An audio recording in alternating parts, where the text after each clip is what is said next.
즉 제사 때 쓰일 양들이 출입하던 문 옆에 있던 베데스다라고 하는 연못에서 벌어진 사건입니다. 우리 교회 찬양단 이름이 베데스다인데 적어도 베데스다라는 말의 뜻은 정확히 알고 있어야 한다고 생각합니다.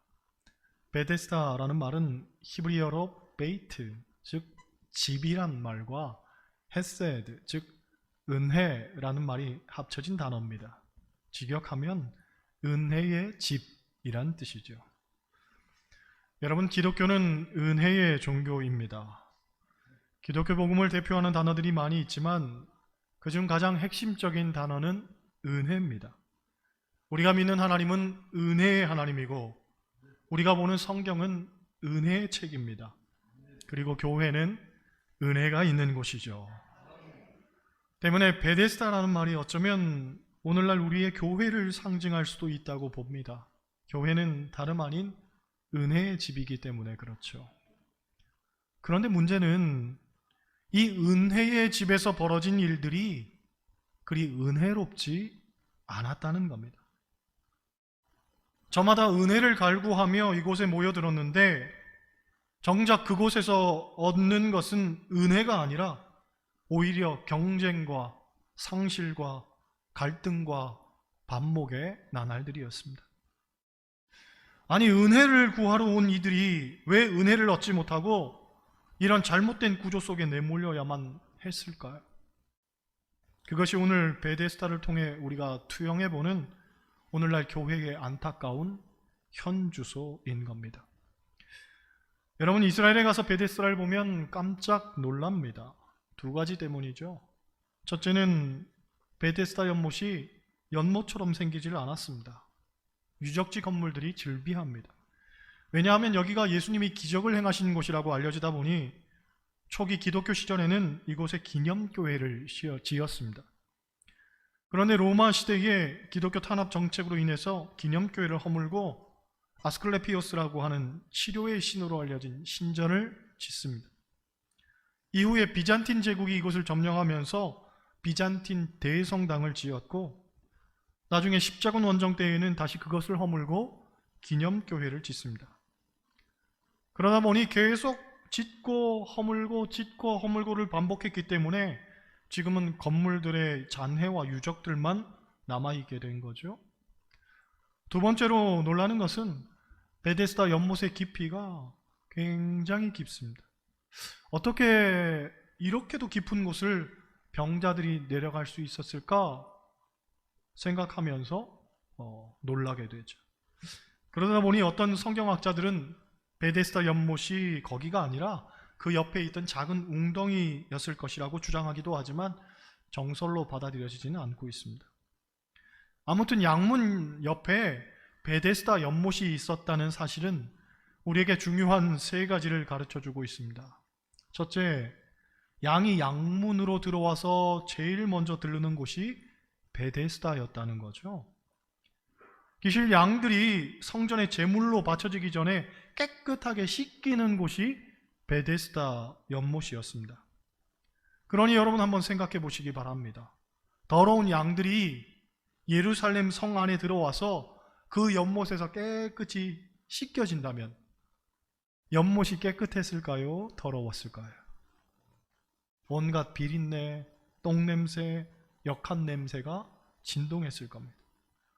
때문에 베데스다라는 말의 뜻이 은혜의 집이라는 말이었지만 현실은 은혜와는 거리가 먼 더럽고 냄새나는 시궁창과 같은 곳이었다는 얘기입니다. 둘째로 4절을 보면 베데스다 전설이 나옵니다. 천사가 가끔 못에 내려와 물을 움직이게 하는데 물이 움직인 후에 가장 먼저 들어가는 사람은 어떤 병에 걸렸든지 낫게 된다는 그런 전설입니다. 그런데 신학자들에 의하면 이것이 단지 그들이 가지고 있었던 전설이고 풍문이고 희망사항이었을 뿐이지 실제로 그런 일은 아마 없었을 것이라고 말합니다. 또 어떤 신학자는 여기에 나오는 천사가 하나님이 보낸 천사가 아니라 당시 사람들이 믿고 있던 치료의 신 아스클레피오스였을 것이라고 주장하기도 합니다. 그러니 그런 관점에서 보면 그들이 은혜의 집에서 정작 구했던 것은 그저 허상일 뿐이었던 헛된 은혜였다는 것을 우리는 깨달을 수가 있는 거죠.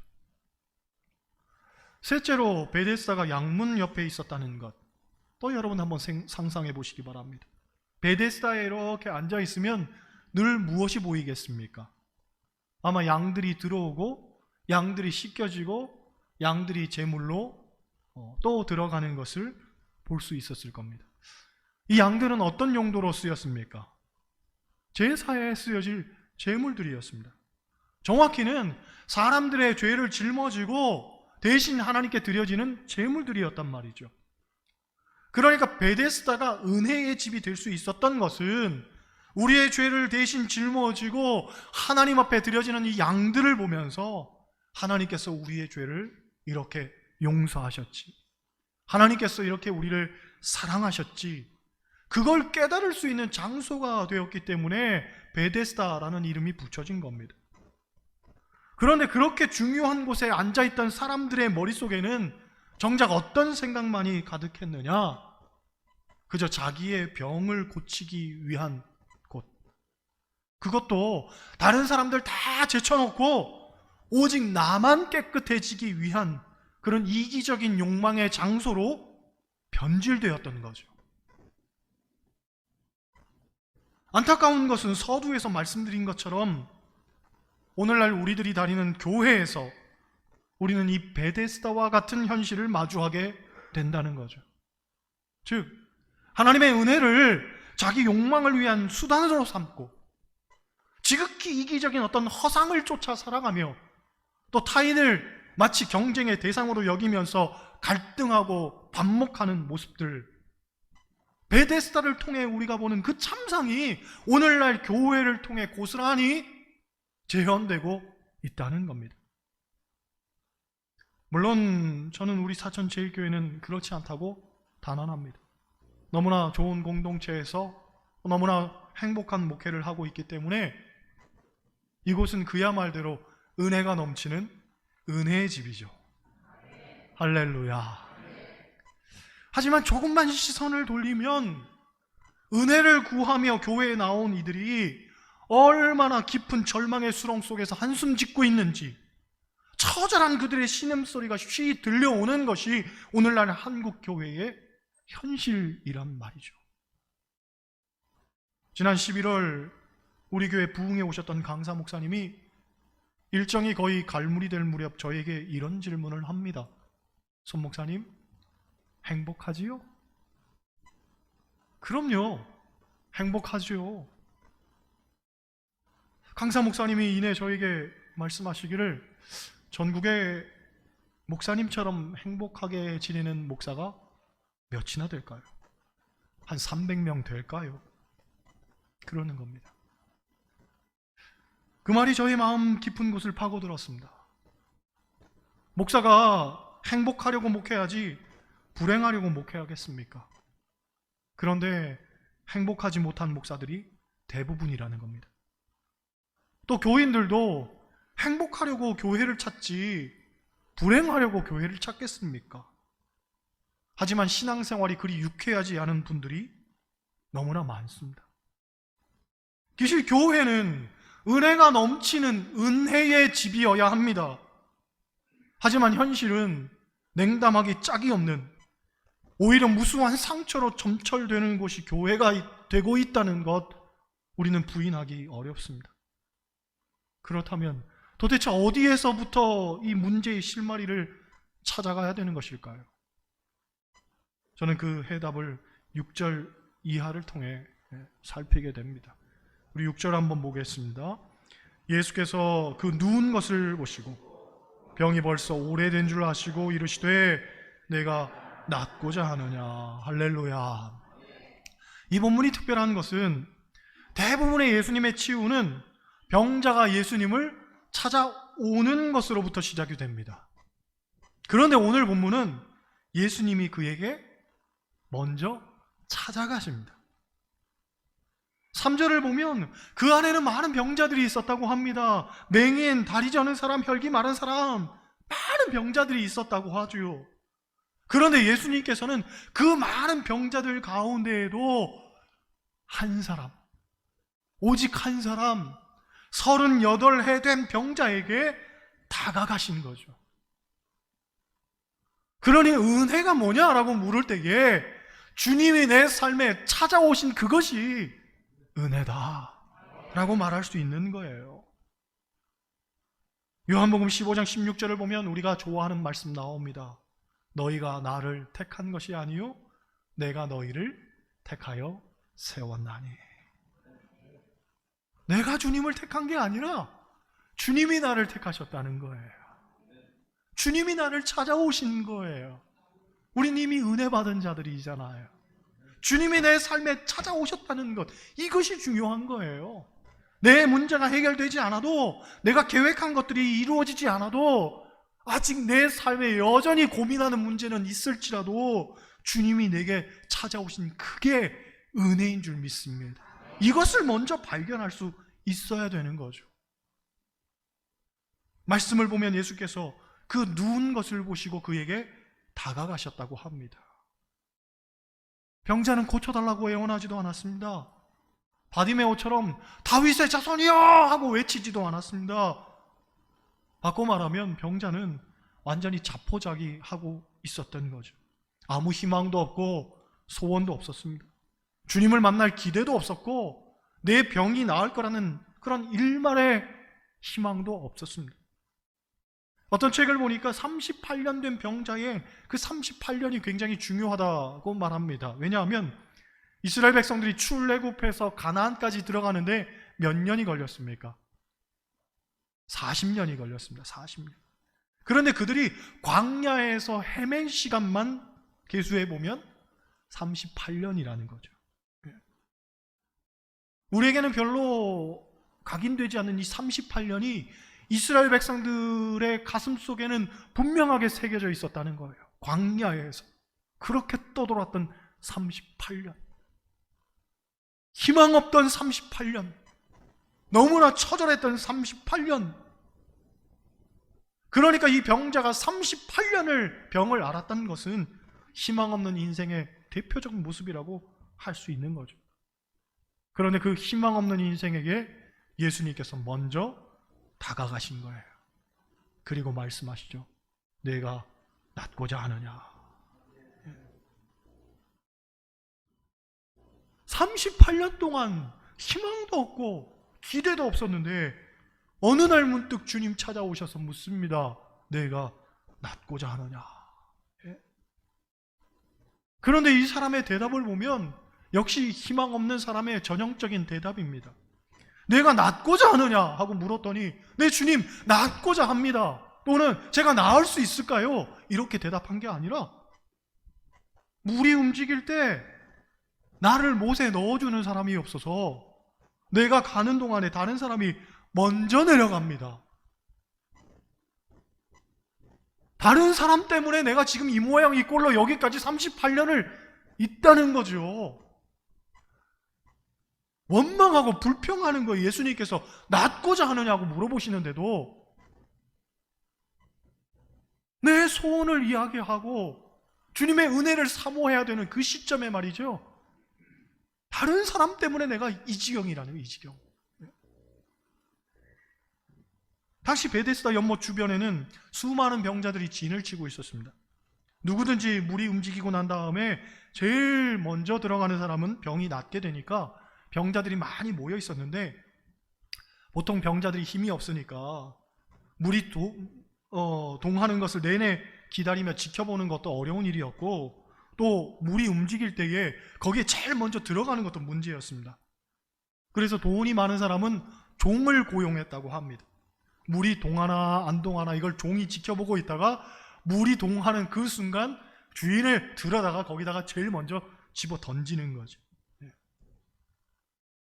그러니 여러분 가난한 사람은 더 비참한 거예요.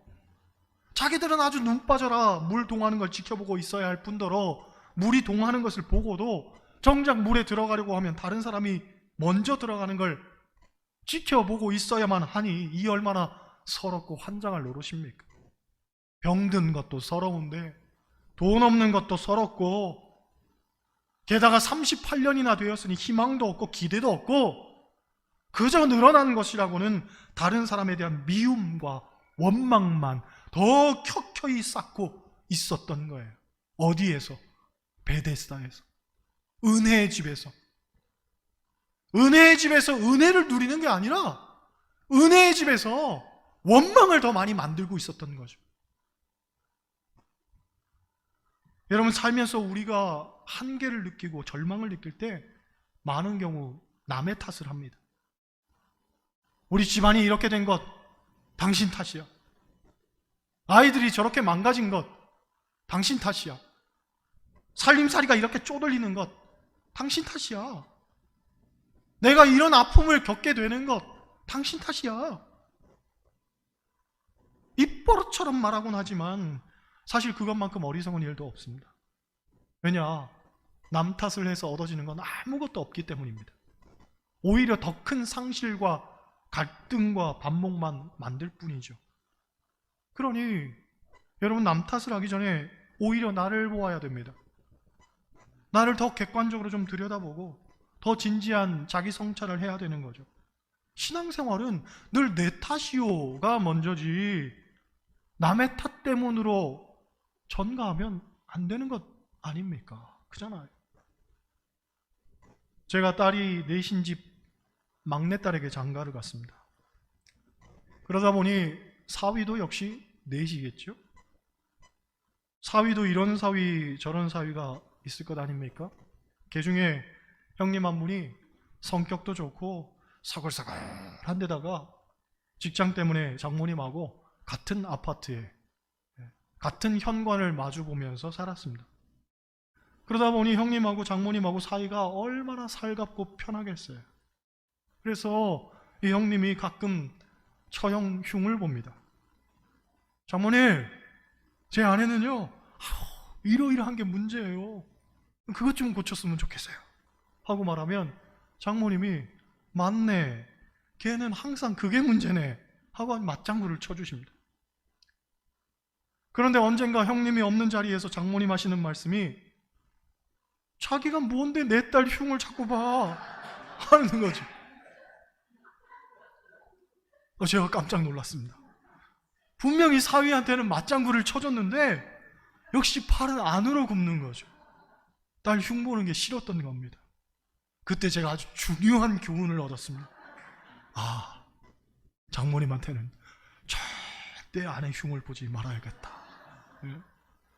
설사 그게 맞더라도 절대 입 밖에는 내지 말고 나는 항상 칭찬만 해줘야겠다 하고 생각을 했습니다. 그래서 아내가 없을 때에는 꼭 칭찬을 합니다. 장모님, 제 아내가 얼마나 예쁘고 얼마나 착한지 몰라요. 하나님께서 저에게 꼭 맞는 사람을 붙여주셨어요. 사모로서 역할도 얼마나 잘 감당하는지 교회에서도 교인들이 다들 좋아해요. 늘 그렇게 말하죠. 그런데 이상한 건 제가 분명히 장모님에게만 이야기했는데 다음날 저희 집 반찬이 달라집니다. 할렐루야. 여러분, 남을 탓하고 책임 전가하고 갈등하는 구조를 만들 이유가 없어요. 그렇죠? 오히려 칭찬하고 다독여주고 자꾸 세워주고 알아도 모르는 척, 봐도 못 본 척 덕스럽게 굴면 그게 오히려 다 여러분의 자산으로 돌아오는 거죠. 그렇잖아요. 왜 은혜의 집에서 왜 다른 사람을 향한 원망만 키워가고 있냔 말이지요. 은혜의 집에서 은혜를 받아야지. 내가 낫고자 하느냐 하는 예수님의 말씀 들을 때에 병자는 무슨 생각을 했을까요? 나름대로 가만히 생각을 해봤습니다. 38년을 그렇게 살았고 누구 하나 내게 낫고자 하느냐라고 말 걸어주는 사람 당연히 없었겠죠. 게다가 베데스다에 모인 사람들은 다 서로가 경쟁자였습니다. 서로 눈치만 보고 있다가 그 누구보다도 먼저 들어가야 되는 상황이니까 서로에게 좋은 감정 가질 만한 이유도 없었고 여유도 없었고 다 경쟁자예요. 다 경쟁자. 내 편은 없죠 뭐. 병원에 입원해 있어 본 분들은 잘 아시겠지만 병원에 있어 보면 사람들이 그렇게 싸웁니다. 환자들은 다 위로받아야 되는 사람들이고 치료받아야 되는 사람들인데 왜 그렇게 싸우는지 몰라요. 더구나 환자들 건사하는 보호자들하고 간병인들은 더합니다. 환자 간호하고 남는 힘 가지고 다 싸웁니다. 늘. 빨리 회복하고 가는 사람은 그나마 덜하죠. 오래 장기간 입원하고 있는 사람일수록 아주 악에 받쳐 살아갑니다. 그걸 생각해 본다면 38년 된 병자에게는 무엇만 남았겠어요? 악만 남았겠죠, 뭐. 그렇죠? 악만 남았을 거예요. 누구도 가까이 하는 사람도 없었을 것이고. 그런데 주님이 먼저 다가오십니다. 그리고 말씀하시죠. 내가 낫고자 하느냐. 지금까지는 악에 바친 삶을 살았고 일만의 여유도 없었고 늘 다른 사람에 대한 미움과 원망과 갈등의 구조 속에 있었는데 내가 낫고자 하느냐 하는 주님 한 말씀에 기대가 생기지 않았을까? 소망이 생기지 않았을까? 여러분, 주님은 우리에게 희망을 주시는 분인 줄 믿습니다. 할렐루야. 8절 9절 한번 보겠습니다. 8절 9절 같이 읽습니다. 예수께서 이르시되 일어나 내 자리를 들고 걸어가라 하시니 그 사람이 곧 나와서 자리를 들고 걸어가니라. 아멘. 할렐루야. 예수님께서 일어나 내 자리를 들고 가라 하고 말씀하셨더니 이 병자가 자리를 들고 걸어갔다고 하죠. 병자가 애당초 기대한 건 뭡니까? 나를 물에 넣어주는 사람이 없어서 내가 낫지를 못하니까 날 좀 물에 좀 넣어주세요. 던져주세요. 그걸 기대했단 말이죠. 그런데 예수님은 그를 물에 던져주지 않았습니다. 오히려 내 자리를 들고 걸어가라 하고 말씀하셨던 거죠. 여러분, 이것이 상징하는 건 분명합니다. 은혜의 집에 있지만 은혜를 모르는 사람이 너무나 많습니다. 은혜의 집에 있지만 은혜를 갈구하지 못하는 사람들이 너무나 많습니다. 은혜가 뭔지 모르는 사람들이 너무나 많은 거예요. 나의 소원은 그저 저 물에 들어가서 던져줘서 내가 고침받는 것. 다른 사람이 어쩌든지 상관없고 어차피 다들 경쟁자고 어떻게 하든 그 사람들을 밟고 일어서서 내가 최종적인 승리자가 되는 것, 이게 사람들의 기대란 말이죠. 어쩌면 은혜의 집에 몰려든 사람들의 기대일지도 모르겠습니다. 그리고 또다시 어쩌면 그게 우리의 소원일지도 모르겠습니다. 그런데 은혜는 그런 게 아니죠. 은혜는 그런 게 아니란 말이죠. 은혜는 정말 주님을 만나야 되는 것이고 그 주님 안에서 내 문제가 해결되는 게 은혜지 내 편에서 찾아가는 게 은혜는 아니란 말이죠. 그렇잖아요. 엄밀히 말해 은혜는 값없이 주시는 하나님의 선물입니다. 내가 무엇을 했다고 주시는 게 아니라 전혀 은혜를 기대할 수 없고 은혜 받을 자격도 없지만 그러한 사람에게도 먼저 찾아가 주시고 그의 삶을 치료하시고 고쳐주시는 것, 이게 진정한 은혜란 말이죠. 그런 거예요. 여러분, 은혜는 내가 뛰어 들어가서 쟁취하는 것이 아니고 그저 나에게 호련히 선물처럼 주어지는 것입니다. 은혜는 내 편에서 찾아가는 게 아니고 하나님 편에서 우리에게 찾아오시는 거죠.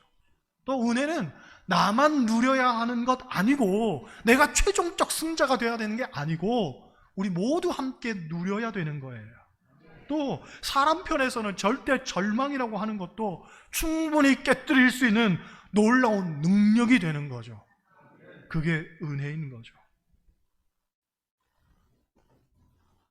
바라기는 우리 교회가 진정한 베데스다가 되기를 원합니다. 정말 풍성한 은혜가 넘치는 곳이 되기를 원합니다. 그리고 이것을 더 확장시켜서 모든 교회가 정말 은혜의 집이 되기를 원합니다. 함께 은혜를 누리고 함께 은혜를 나누고 함께 은혜에 젖어들어서 행복한 신앙생활 해야 될 것 아니겠습니까? 왜 은혜의 집에서 서로 잡아먹지 못해 안달을 내는 그런 경쟁과 미움과 다툼의 구조를 만들고 사는 겁니까? 그래서는 안 되겠죠. 베데스다는 은혜의 집입니다. 은혜를 나눌 수 있는 곳이 되어야 하고, 교회는 하나님의 은혜가 살아있는 곳이 되어야 할 줄 믿습니다. 여러분들 모두 함께 이 교회가 진정한 베데스다로 만들어갈 수 있기를 주님의 이름으로 간절히 축원합니다. 기도하시겠어요?